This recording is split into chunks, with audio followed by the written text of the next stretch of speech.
अब जो हमारा है, आज आप देखेंगे कि जो हम थर्ड पार्ट स्टार्ट कर रहे हैं change in profit sharing ratio का। तो फर्स्ट टू पार्ट्स में आपने सैक्रिफाइसिंग और गेनिंग रेशो के बारे में देखा था, और उसमें आपने workman compensation reserve, investment fluctuation reserve और नेट इफेक्ट वगैरह के ऊपर आप गए थे। तो अब हमारा जो टॉपिक है, जो आपको आगे भी काम आएगा और बड़ा इंपॉर्टेंट टॉपिक है, revaluations of assets and reassessment of liabilities, जो कि आपको एडमिशंस ऑफ ए पार्टनर्स में भी काम आएगा, रिटायरमेंट चैप्टर्स में भी काम आएगा, डेथ ऑफ ए पार्टनर्स वाले चैप्टर्स में भी काम आएगा। तो इस टॉपिक की इंपॉर्टेंस बहुत है, revaluations of assets and reassessment of liabilities. फिलहाल हम जो चैप्टर कर रहे हैं वो कर रहे हैं change in profit sharing ratio. तो जब प्रॉफिट शेयरिंग रेशो में चेंज होता है तो हमें एसेट्स और लायबिलिटीज का रीवैल्यूएशंस भी करना पड़ता है। रीवैल्यूएशन का मतलब है कि प्रॉफिट शेयरिंग रेशो से पहले आपकी बिल्डिंग की वैल्यू क्या थी और प्रॉफिट शेयरिंग रेशो में चेंज होने के बाद बिल्डिंग में क्या क्या वैल्यू हो गई है। फॉर एग्जांपल, पहले बिल्डिंग की वैल्यू 8 लाख थी और बिल्डिंग की वैल्यू 10 लाख हो गई, तो आपको 2 लाख रुपए का प्रॉफिट हो गया। इसी टाइप से लायबिलिटीज भी कम ज़्यादा हो सकती हैं और एसेट्स भी कम ज़्यादा हो सकते हैं। अगर एसेट्स बढ़ेंगी तो स्टूडेंट्स आपको फ़ायदा है, और अगर लायबिलिटीज कम होंगी तो उसमें आपको बेनिफिट है। लायबिलिटीज कम होने में बेनिफिट है और एसेट बढ़ने में बेनिफिट है। और अगर आपकी एसेट्स कम होती हैं, इफ एसेट डिक्रीज, तो आपको लॉस है, और अगर आपकी लायबिलिटीज बढ़ती हैं तो आपको लॉस है।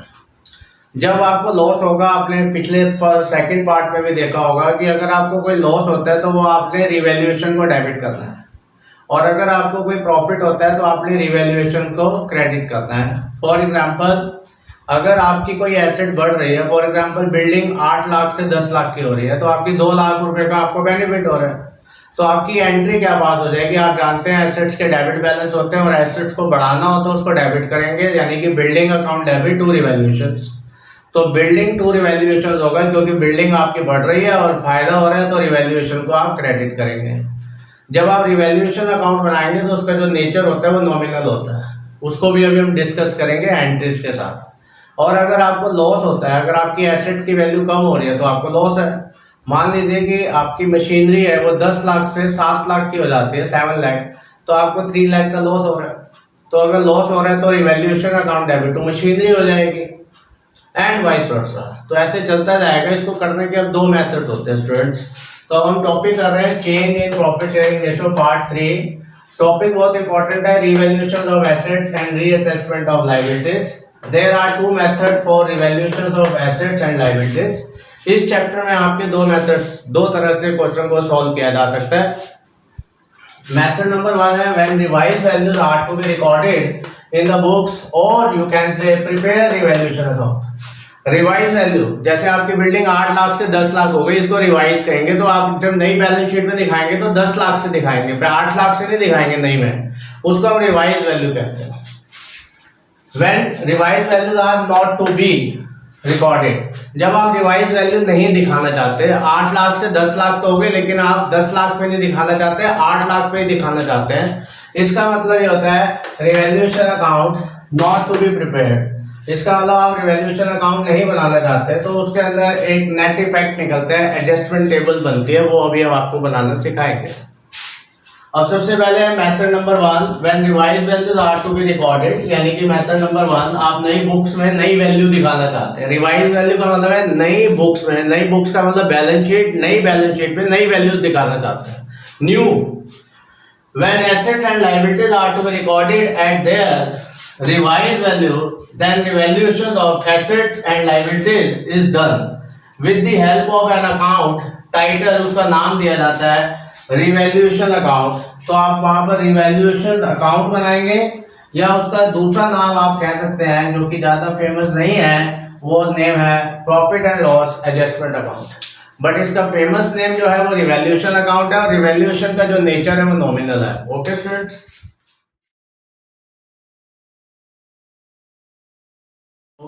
जैसे मैंने आपको पहले बता दिया है कि जो रिवैल्यूएशन अकाउंट होता है उसका जो नेचर होता है वो नॉमिनल होता है। नॉमिनल अकाउंट का मतलब होता है जिसमें लॉस और प्रॉफिट्स वगैरह आते हैं, उसको जिसमें इनकम्स आती हैं, गेन्स आते हैं, प्रॉफिट्स होते हैं, उनको नॉमिनल नेचर के अकाउंट कहते थे 11th क्लास के अंदर। और जब रिवैल्यूएशन अकाउंट बनाएंगे तो उसका कुछ नेट इफेक्ट होगा कि अब आपके माइंड में ये आएगा कि हम रिवैल्यूएशन अकाउंट बनाते क्यों है। रिवैल्यूएशन अकाउंट बनाने का पर्पस ये है या तो उसमें प्रॉफिट आएगा या उसमें लॉस आएगा। तो रिवैल्यूएशन अकाउंट क्यों बनाया जाता है, उसका नेचर है नॉमिनल और उसका जो नेट इफेक्ट आएगा या तो प्रॉफिट आएगा स्टूडेंट या लॉस आएगा। तो जब हम एसेट्स और लायबिलिटीज को कम ज्यादा करेंगे या तो प्रॉफिट होगा या लॉस होगा। Accounting entries to be recorded, revaluations of assets, right, and reassessment of liabilities। अब हम एंट्रीज कर रहे हैं। सबसे पहली एंट्री है for increase in the value of assets. अगर आपकी कोई एसेट की वैल्यू बढ़ जाती है तो आपको स्टूडेंट बेनिफिट हो रहा है और 11th क्लास से आप पढ़ते आ रहे हैं एसेट्स के डेबिट बैलेंस होते हैं, उसको बढ़ाना हो तो उसको बढ़ा दीजिए यानी कि डेबिट कर दीजिए। तो asset account debit to revaluation account आपको फायदा होगा। तो क्या एंट्री पास होगी, asset account debit to revaluation. तो मैं एक एग्जांपल से क्लियर कर दूं। फॉर एग्जांपल पहले आपकी बिल्डिंग की वैल्यू है 5 लाख रुपीस, अब आपकी बिल्डिंग की वैल्यू है 6 लाख रुपीस, तो आपको 1 लाख रुपीस का बेनिफिट हो रहा है, 1 लाख रुपीस का। तो यहाँ पे जो एंट्री पास हो जाएगी asset account debit to revaluation 1 lakh से होगी। सेकंड पॉइंट है अगर आपकी एसेट की वैल्यू डिक्रीज हो जाती है स्टूडेंट, अगर आपकी एसेट की वैल्यू डिक्रीज हो जाती है तो ये ध्यान रखेंगे, अगर एसेट की वैल्यू डिक्रीज होती है तो आपको लॉस है, तो उसमें एंट्री होगी revaluation account debit to asset. क्योंकि एसेट को कम करना हो तो हम उसको क्रेडिट कर देते हैं और रिवैल्यूएशन को डेबिट करेंगे जब भी आपकी एसेट्स की वैल्यू कम होगी। एसेट्स की वैल्यू कम होगी तो आपको लॉस होगा, लॉस के लिए रिवैल्यूएशन को आपने डेबिट करना। थर्ड पॉइंट है for increase in the value of liabilities. अब आपकी लायबिलिटी की वैल्यू बढ़ रही है, अगर आपकी लायबिलिटी बढ़ती है तो ये ध्यान रखना स्टूडेंट आपको लॉस होगा। तो उसमें एंट्री होगी revaluation account debit to liability. As you know liability जब बढ़ती है तो आप उसको क्रेडिट करते हो और जब लायबिलिटी कम होती है, ठीक है, आपको समझ में आ गया होगा ये रूल। तो इसमें रूल क्या है, revaluation account debit to liability. तो यहाँ पे लायबिलिटी आपकी बढ़ रही है तो उसको क्रेडिट करेंगे और लायबिलिटी कम हो रही है तो उसको डेबिट करते हैं। For decrease in the value of liabilities, तो liability account debit to revaluation, इसमें आपको फायदा हो रहा है, जब लायबिलिटीज कम होती है तो हम उसको डेबिट करते हैं। और फिफ्थ पॉइंट है for recording and unrecorded asset. अब यहाँ पे अनरिकॉर्डेड एसेट है जो पहले से बुक्स में नहीं दी होती, जो पहले से बैलेंस शीट में नहीं लिखी हुई है, बुक्स में गिवन नहीं है और हम उनको रिकॉर्ड करना चाहते हैं तो उसको हम अनरिकॉर्डेड एसेट्स कहते हैं। इसका मतलब आपको बेनिफिट हो रहा है, आपको फायदा हो रहा है। तो इसमें एंट्री कर देंगे unrecorded asset account debit to revaluation. Asset आपकी बढ़ गई और आपको बेनिफिट हो गया।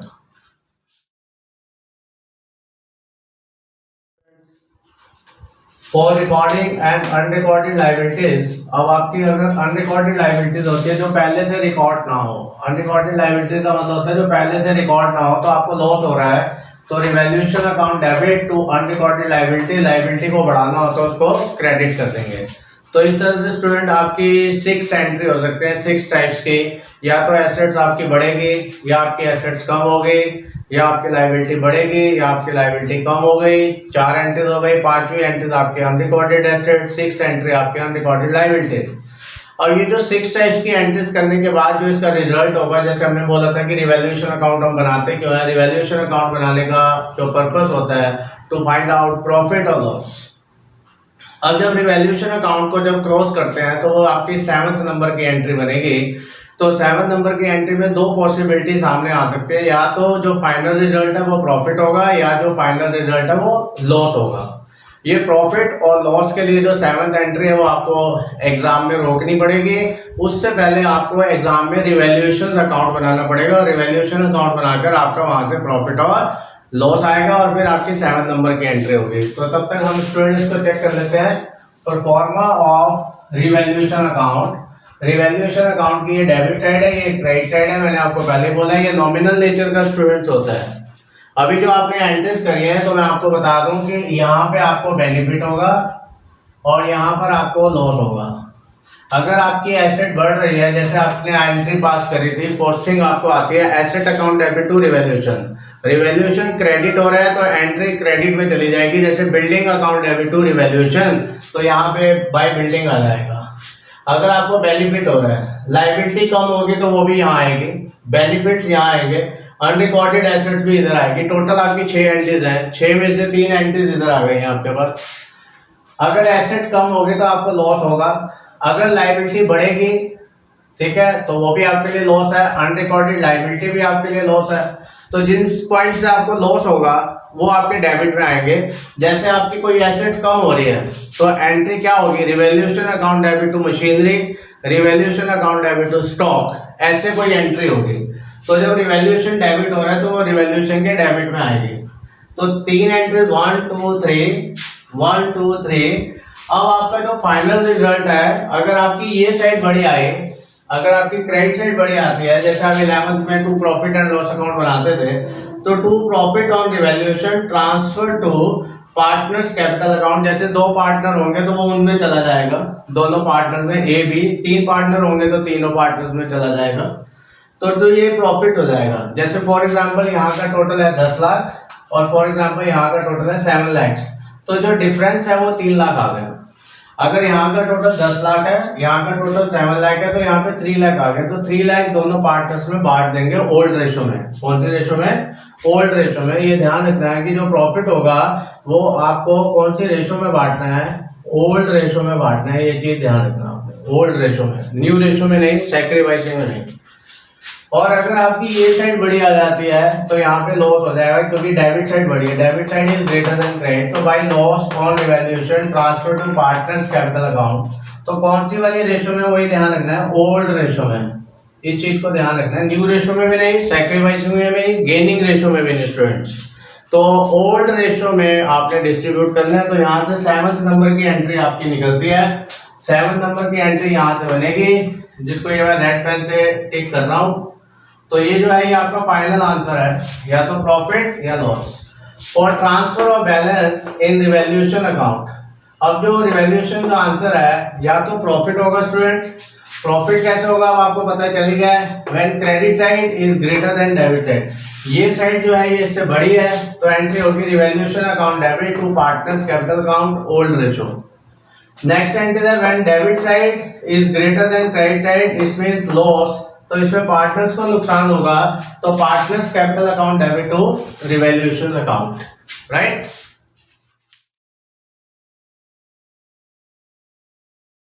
जो हमने मेथड नंबर 1 सीख लिया है कि आपको जो रिवाइज वैल्यूज है वो आपको नई बैलेंस शीट में दिखानी है, जिसमें हमने बहुत सारी एंट्रीज पास करनी होती है और रिवैल्यूएशन अकाउंट बनाना होता है। तो अब हम उसको देख लेते हैं न्यूमेरिकल क्वेश्चन की हेल्प से।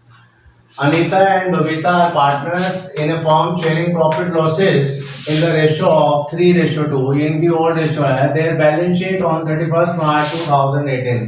ये बैलेंस शीट दी हुई है student. Assets building 70,000, furniture 50, debtors 50, cash 10,000, creditor 30,000, capitals, A की कैपिटल 90,000, बी की कैपिटल स्टूडेंट 60,000। तो स्टूडेंट ये 90,000 और 60,000 150 total 180 that is the balance sheet जो आप 11th क्लास में भी तैयार करते हैं। बट अब इन्होंने डिसीजन लिया है फ्रॉम 1st October 2018। ये बैलेंस शीट है 31st March. The partner decided to share profit losses equally. अभी अपनी न्यू रेशो में आ गए हैं, लेकिन हम जो मेथड कर रहे हैं उसमें न्यू रेशो का कोई रोल नहीं है, उसमें जो रोल है वो ओल्ड रेशो का है। अब इसमें उन्होंने कुछ डिसाइड करा है। Building increase by ₹40,000। पहले बिल्डिंग 70 की है, तो यानी कि वो 40,000 बढ़ाने से तैयार हो गए हैं, फायदा हो रहा है आपको। फर्नीचर को भी वो इंक्रीज करने के लिए तैयार हो गए हैं बाई ₹15,000। और क्रेडिटर्स इंक्रीज बाई 5,000। क्रेडिटर्स आपके बढ़ रहे हैं तो क्रेडिटर्स में आपको लॉस है, क्योंकि ये लायबिलिटीज है। अगर लायबिलिटीज बढ़ेगी तो इसका मतलब ये होता है कि आपको लॉस हो रहा है। नीचे लिख भी दिया गया है, partner agreed that revise values are to be recorded. तो हमें रिवाइज वैल्यूज रिकॉर्ड करनी है और आगे हमने लिख भी दिया है प्रिपेयर रिवैल्यूएशन अकाउंट। तो अब हमारा पूरा ध्यान रहेगा एंट्रीज के ऊपर और रिवैल्यूएशन अकाउंट के ऊपर। जब हम एक बहुत बड़ा क्वेश्चन करेंगे तो उसमें पार्टनर्स कैपिटल अकाउंट बनाना भी सिखाएंगे और बैलेंस शीट भी। क्या हो रहा है, आपकी बिल्डिंग नंबर 1 एडजस्टमेंट है। बिल्डिंग जो इंक्रीज करेंगे 40,000 से, तो एंट्री होगी building account debit to revaluation being building increase, क्योंकि आपको फायदा हो रहा है तो रिवैल्यूएशन को क्रेडिट करेंगे। नेक्स्ट में भी देख लेते हैं, तो लिखा है फर्नीचर इंक्रीज बाय ₹50,000। स्टूडेंट्स में भी आपको फायदा है। Furniture account debit to revaluation, आपकी एसेट बढ़ रही है तो फर्नीचर को हम डेबिट कर देंगे और रिवैल्यूएशन को क्रेडिट कर देंगे, जैसे मैंने आपको बताया।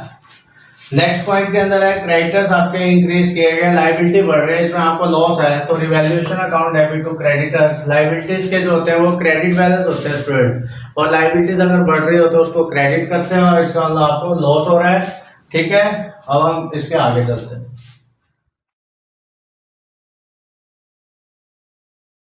ओके स्टूडेंट, अब ये जो फोर्थ एंट्री है, फोर्थ एंट्री में अब आपने तीनों एंट्रीज पास कर दी हैं, ये तीनों एंट्रीज आपके पास हो गई हैं। अब जो आपकी फोर्थ एंट्री है, या तो आपका आंसर प्रॉफिट आएगा या लॉस आएगा, तो इस एंट्री के लिए आपको स्पेस छोड़ना पड़ेगा। अब स्टूडेंट स्पेस छोड़ना पड़ेगा तो आपको पहले रिवैल्यूएशन अकाउंट में जाना है, जो आपने ये एंट्रीज करी है तीनों, तो इनको डालेंगे। तो इसमें एंट्रीज होगी building account debit to revaluation, revaluation credit हो रहा है तो यहाँ पे आ जाएगा बाय बिल्डिंग 40,000। सेकंड एंट्री है furniture account debit to revaluation 15,000, वो भी एंट्री इधर आ जाएगी बाय फर्नीचर 15,000। थर्ड एंट्री में आपका रिवैल्यूएशन डेबिट हो रहा है तो आपको लॉस हो रहा है, तो रिवैल्यूएशन के डेबिट में आगे टू क्रेडिटर्स 5,000। तो स्टूडेंट आपकी ये साइड बढ़ी है 40 और 15, इसका टोटल हो गया आपका 55,000 और यहाँ का टोटल है 5, तो क्रेडिट साइड आपकी ग्रेटर है, तो क्रेडिट साइड का आपका टोटल है 55,000, डेबिट साइड का टोटल है आपका 5,000, तो इसका मतलब आपका पास जो प्रॉफिट है वो 50,000 रुपये आ गया, जिसको आप ओल्ड रेशो में बांट देंगे 3:2 में। कौन सी वाली रेशो में? ऑलवेज ओल्ड रेशो, ये स्टूडेंट ध्यान रहे, ओल्ड रेशो के अंदर हम इसको बांट देंगे। तो ये जो 50,000 है आपका आंसर आ गया, टू प्रॉफिट ऑन रिवैल्यूएशन ए और बी में डिवाइड कर देंगे, यानी कि अनीता और बबीता में। तो 50,000 को बांटेंगे तो 30,000 और 20,000 आ जाएगा। और लास्ट में स्टूडेंट इसकी आपको एंट्री पास करके आनी है, तो इसकी एंट्री जो पास है वो अब होगी revaluation account debit, revaluation account debit 50,000 आपको प्रॉफिट हुआ है स्टूडेंट्स, टू एज कैपिटल यानी कि अनीता's कैपिटल और टू बी's कैपिटल अकाउंट यानी कि बबीता's capital account.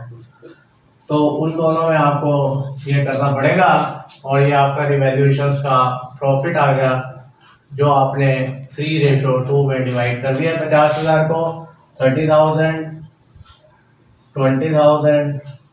Okay students, right? तो this is the first method.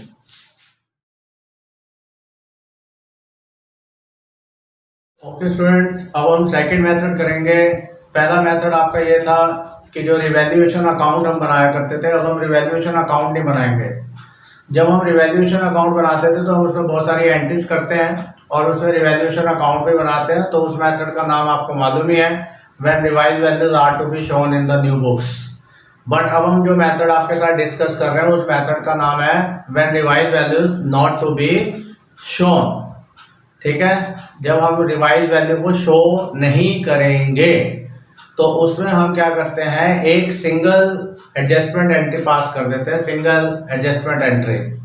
उसमें बहुत सारी एंट्रीज पास नहीं करते हैं और रिवैल्यूएशन अकाउंट भी नहीं बनाते हैं उसमें हम एक टेबल बना लेते हैं जिसका कॉलम होता है पर्टिकुलर और अमाउंट का, उसको नाम दे देते हैं net effect of revaluation of assets and liabilities.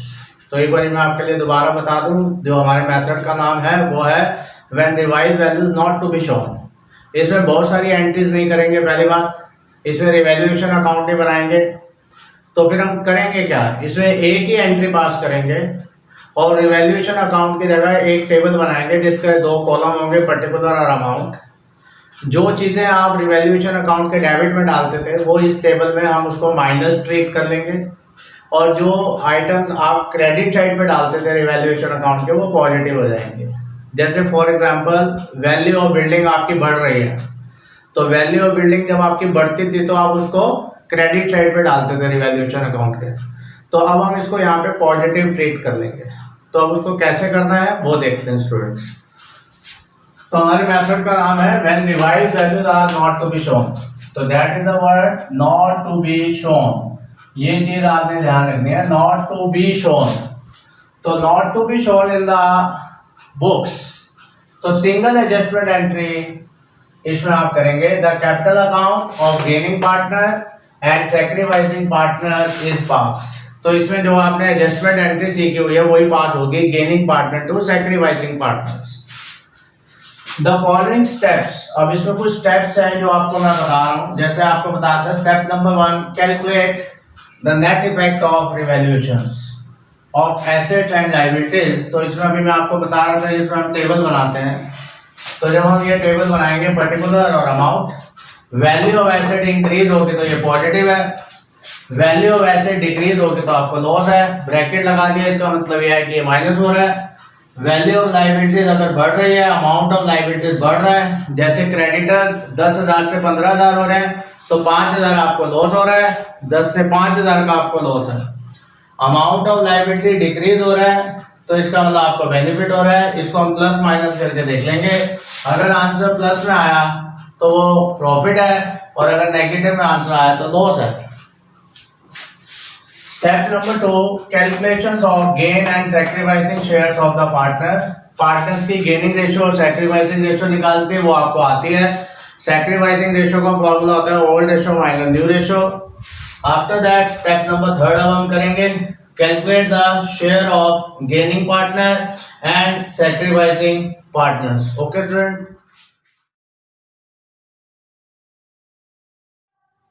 Okay students, for gaining partners का शेयर कैसे निकालेंगे? For gaining partner that is जो नेट इफेक्ट आया उसको गेनिंग शेयर से मल्टीप्लाई कर देंगे स्टूडेंट्स, और फॉर सैक्रिफाइसिंग पार्टनर्स का जो शेयर आएगा उसको भी आप net effect into sacrificing shares कर देंगे। उसके बाद स्टेप नंबर 4 होगा, आपको सिंगल एडजस्टिंग जनरल एंट्रीज करनी है स्टूडेंट्स। इसमें आपकी दो सिचुएशंस हो सकती हैं, right students. If answer is positive, अगर रिवैल्यूएशन का आंसर प्रॉफिट आता है तो हम उसको पॉजिटिव कहते हैं, और if answer is negative means loss. तो जैसे आप ऑलरेडी जानते हैं, एक पर्टिकुलर एंट्री आपको याद होगी gaining partners capital account debit to sacrificing partner, ये तो पॉजिटिव के केस में है। तो if net effect is positive, if net effect is positive, gaining partners capital account debit to sacrificing partners capital accounts।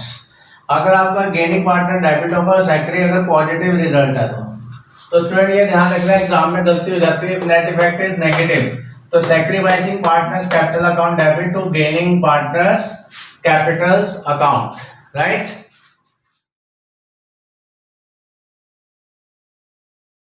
Okay student, अब question की help से ले लेते हैं। ए बी आर पार्टनर है, देयर प्रॉफिट शेयरिंग रेशियो 3:2 है, ये old ratio student. Their balance sheet दी हुई है, asset building 80,000, plant and machinery 90,000, stock 30,000, debtors 130, cash 1,50,000, cash is 1,50,000। Okay student, bills payable 50,000, creditor 70,000, general reserve 60,000, capital A and B 2 lakh 1 lakh, total is 3 lakh, total 480।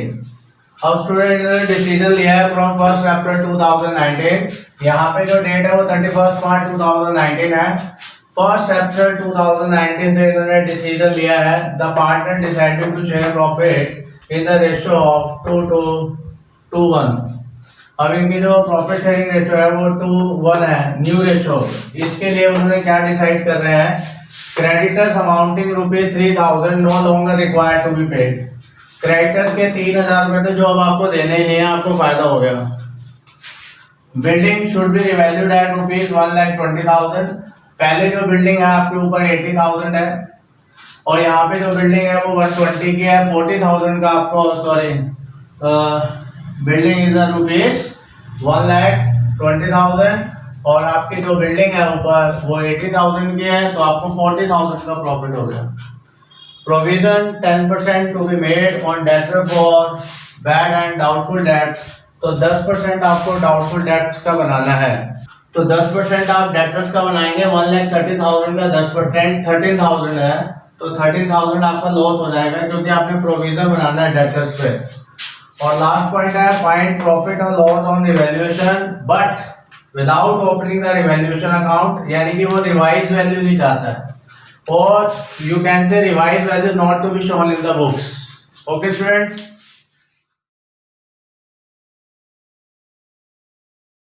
Okay student, अब हम सबसे पहले net effect of revaluation निकालेंगे कि जो एसेट बढ़ रही हैं या कम हो रही हैं, लायबिलिटी बढ़ रही है या कम हो रही हैं, उनका क्या बेनिफिट होगा और उनका क्या हमें लॉस होगा। तो उसके लिए हम एक नेट इफेक्ट की टेबल बना रहे हैं।